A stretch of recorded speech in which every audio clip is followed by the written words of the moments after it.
ہماری ہی سرزمین، ظاہر اس وقت ہندو مسلمان ایک ہی سرزمین کے مطلب سٹیزن تھے، باشندے تھے، تو باقاعدہ بورڈ لگایا جاتا تھا کہ Indians and dogs are not allowed. یہ کتنی بڑی بےعزتی ہے، کتنی بڑی انسلٹ ہے کہ آپ ہمارے ملک کا کھا رہے ہیں، ہمارے ملک میں رہ رہے ہیں اور ہمارے بارے میں کہہ رہے ہیں. اور ہمیں کتوں سے جوڑا گیا تھا اس وقت کہ Indians and dogs are not allowed.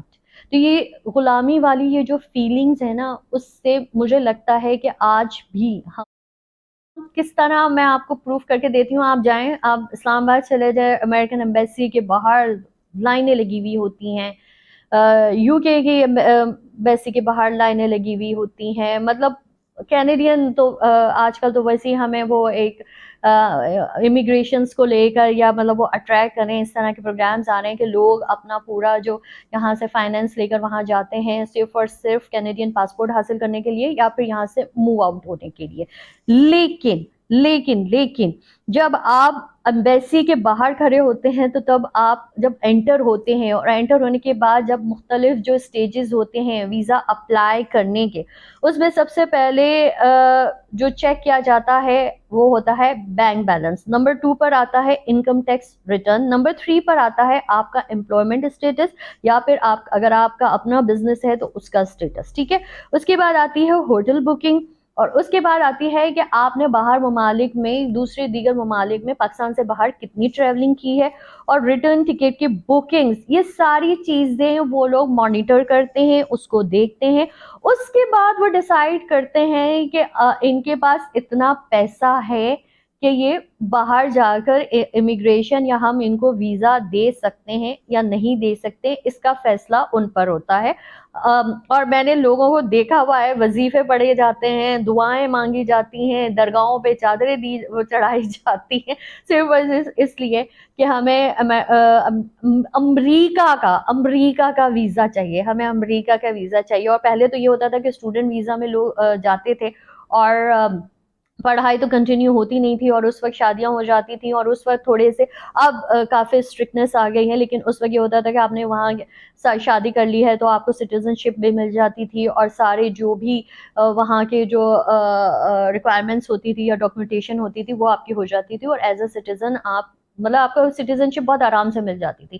پھر یہ بھی ہوتا تھا کہ بلڈ لائن کے تھرو آپ اپنی دوسری فیملیز کو بھی وہاں بلا سکتے تھے. لیکن پھر وقت ایسا آیا ٹیررزم کو لے کر، اور بہت ساری ایسی چیزیں آئیں کہ پھر وہ پروسیس اسٹرکٹ سے اسٹرکٹ ہوتا گیا.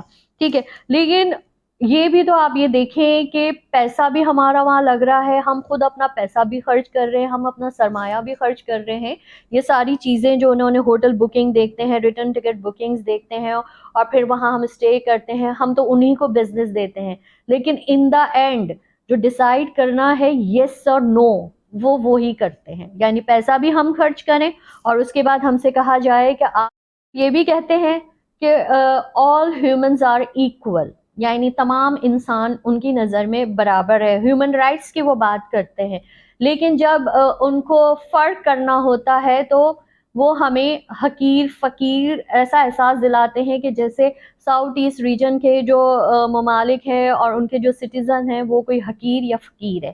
لیکن ان کے ایکشنز، ان کے جو ریئیکشنز آتا ہے اس کے مطلب ہم یہی کہتے ہیں نا کہ اس میں بڑا کانٹرڈکشن ہے. تو ہم کہتے ہیں نا every action has a reaction. تو یہ جو ریئیکشن جو آتا ہے نا ہماری طرف، وہ ہمیں فیل کراتا ہے اور ہمیں انڈر ایسٹیمیٹ کرواتا ہے، اور ہمیں بہت ہی، ہم یہ کہہ سکتے ہیں کہ جیسے ہم کوئی فقیر ہیں. اچھا 21 سینچری میں آپ کا جو فیوچر ڈیسائیڈ کر رہا ہے اس وقت، جو ایک گلوبل پوائنٹ آف ویو سے، میں جیو پولیٹکس کی بھی اس پر بات ہوگی کہ جو فیوچر آپ کا ڈیسائیڈ ہو رہا ہے وہ آپ کے رنگ، نسل، زبان اور ریلیجن کے بیس پر ہو رہا ہے.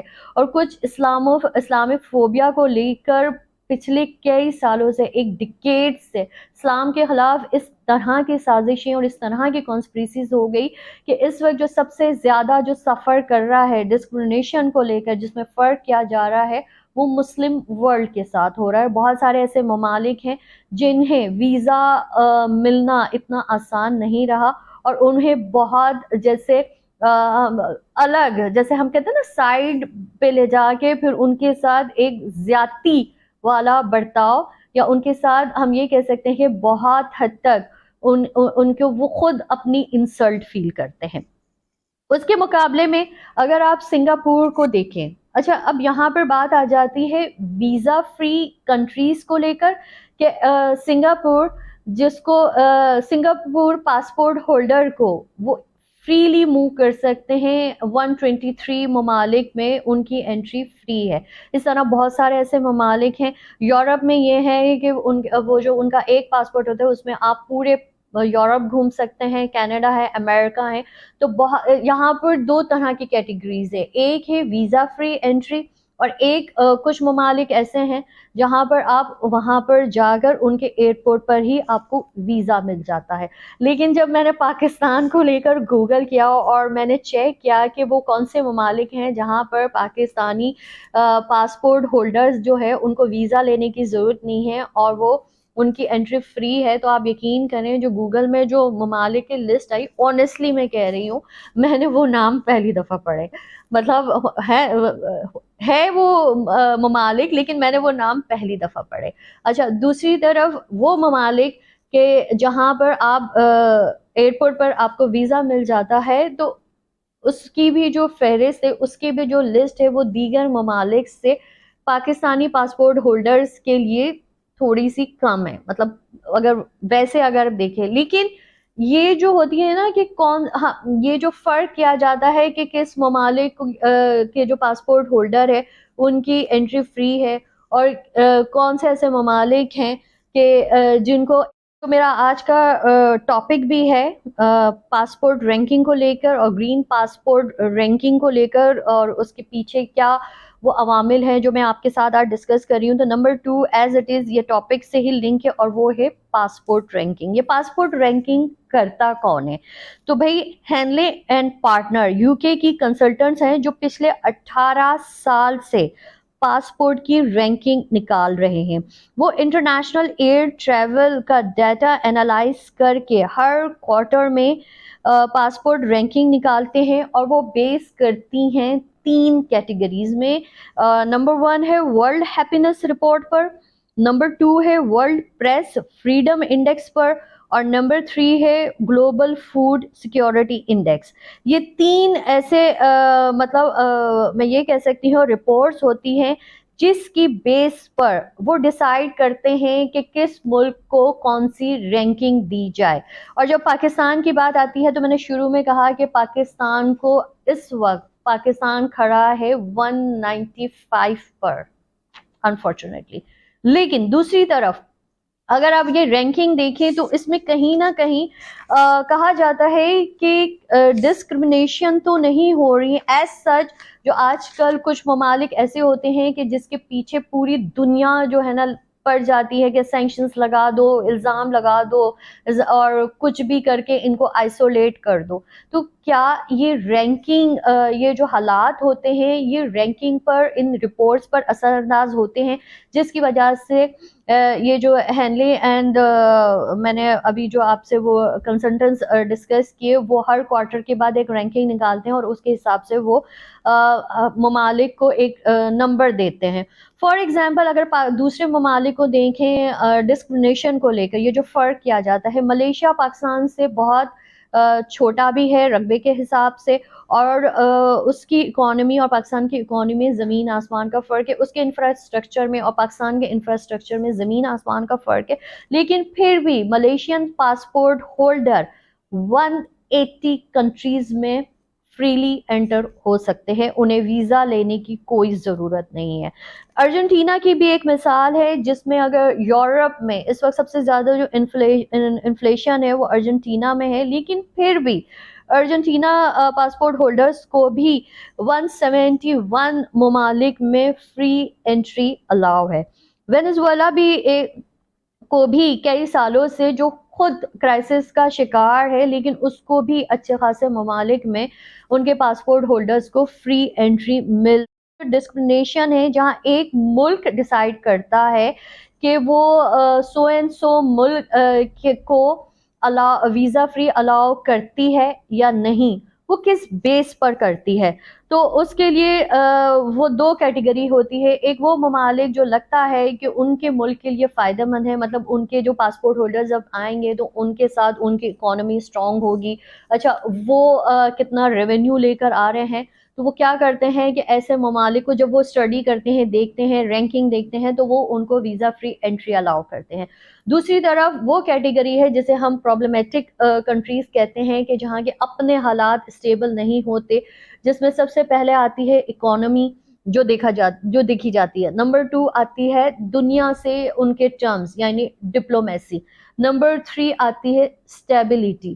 اب میں بات کرتی ہوں پاکستان کی. میں نے کہا اس میں ساؤتھ ایسٹ ریجن کے سارے ممالک آتے ہیں یہ ڈسکریمنیشن کو لے کر, پاسپورٹ رینکنگ کو لے کر, لیکن اب یہاں پر بات کروں گی پاکستان کے, ہمارے اپنے ملک کی, جو ایک ٹرائی اینگل بن گیا ہے. اکانومی, ڈپلومیسی اینڈ اسٹیبلٹی, یہ تینوں ایک ایسے کونے ہیں جو اس وقت جس طرح کے حالات ہم دیکھ رہے ہیں, وہ انفارچونیٹلی 75 سال گزرنے کے باوجود, میں بار بار اس لیے کہہ رہی ہوں کہ ہم تو کہا جاتا ہے کہ ہم تو 100 کراس کر جائیں گے آزادی کے, لیکن جس طرح کے حالات ہیں تو ہم تو اس ملک کو ہی اون نہیں کر رہے ہیں. سارے ڈپارٹمنٹس جو سپریم جو ڈپارٹس ہیں اس ملک کے, وہ سب آپس میں ان میں کانٹرڈکشنز ہو رہی ہیں, ان میں آپس میں میں لڑائی ہی کہوں گی نا, کہ کوئی کسی کو فالو نہیں کر رہا. ایک جو ٹرائنگل ایک دوسرے سے جو کارنرز جڑے ہونے چاہیے تھے, انفارچونیٹلی اکانومی کا حال ہمارے سامنے ہے کہ بار بار ہمیں یاد دلایا جاتا ہے کہ پاکستان ڈیفالٹ ہونے جا رہا ہے, پاکستان ڈیفالٹ ہونے جا رہا ہے. انفلیشن اتنی نیچے آ گئی ہے کہ لوگ سوسائڈ کر رہے ہیں. قرضوں کا بوجھ, الحمدللہ میں یہی کہوں گی کہ اللہ انہیں کیا ہدایت دے, اور ایز اے عوام یہ ہماری اپنی غلطیاں ہیں کہ ہم نے ان کو کیسے اتنی بڑی کرپشن کرنا الاؤ کر دیا, کہ انہوں نے اپنی جائیداد بنانے میں ایک عام پاکستانی کو قرضے میں ڈبو دیا ہے, اور اب اتنے معصوم بنتے ہیں کہ ان کے جیسا کوئی معصوم ہی نہیں ہے, کہ انہوں نے تو کچھ نہیں کہا. اور یہ جو سیاسی پارٹیوں کے آپس کی جو رفٹس چل رہی ہیں, اس میں بھی وہ لوگ ملک کا نہیں سوچ رہے, وہ صرف اور صرف اپنی سیاست دیکھ رہے ہیں اور اپنی پوزیشن دیکھ رہے ہیں. ہم کہتے ہیں نا یہ سیٹ ہی بہت بری ہے. پاور دیکھیں, انسان کو جب پاور کا نشہ چڑھ جاتا ہے نا, تو پھر اس کو صرف وہ نشہ ہی یاد رہتا ہے, باقی دنیا جائے سوری ٹو سے بھاڑ میں. ٹھیک ہے, ڈپلومیسی کی جب ہم بات کرتے ہیں تو پچھلے کتنے سالوں سے ایک تو ریلیجن کو بیس بنا کے, دوسرا ہمارے اپنے ملک کی اندر اس طرح کے حالات پیدا کیے گئے کہ باہر کی دنیا کے ڈپلومیسی ٹرمز بہت حد تک متاثر ہوئے, اور جس میں ہم نے بہت سارے ممالک ہم سے ناراض بھی ہوئے, اور جس میں بہت سارے ممالک نے پاکستان کا ساتھ بھی چھوڑ دیا تھا, کیونکہ ہم پر لیبل لگا دیا تھا کہ پاکستان از اے ٹیررسٹ اسٹیٹ. یہ میں 9/11 کے بعد کی بات کر رہی ہوں. اور دوسرا یہ کہ جب جتنی دفعہ ہمارے یہاں 1947 سے رجیم چینج ہوئے ہیں, جس میں ڈیموکریسی کی بات کریں تو ہمارے سامنے ہے کہ 1988 کے بعد ڈیموکریٹک گورنمنٹ 5 سال بھی مکمل نہیں کر پائی. صرف ایک دفعہ 2008 کے الیکشنز کے بعد پیپلز پارٹی نے 5 سال مکمل کیے.